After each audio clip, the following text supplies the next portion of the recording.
Let's talk about first thing. My first question I thought about this week. So I had a patient ask me, "Hey, Dr. Islam, how are you handling everything that's going on with the news, the election, COVID-19, all the stress that's going on?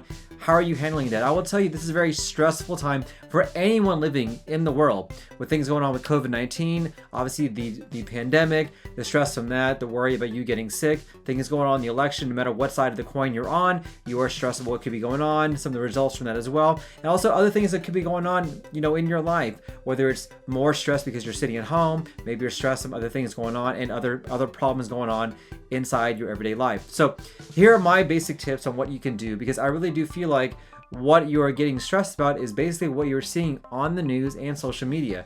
Keep in mind, the news and social media really do a very good job of getting you hooked emotionally about what is going on, and really gets you either fired up towards one way or towards another way. That is the whole goal of using social media, is to get you on those platforms as long as you can. Obviously, I know it's very ironic. I'm doing this video on a social media platform, but I'm trying to give you more education for this. But I'm trying to help my patients out mentally for what is going on.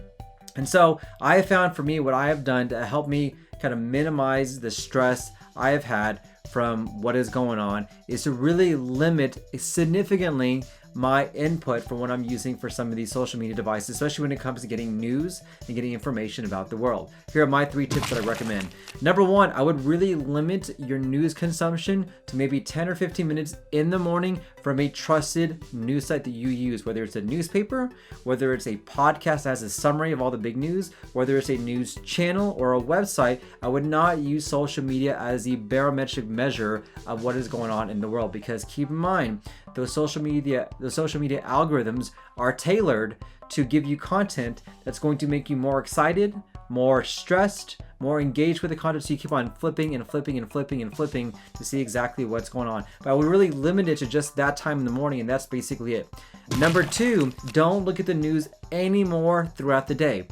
I can tell you, if you are not a news anchor, if you're not a news producer, you're not going to be breaking any news. You don't need to be on top of the news all the time.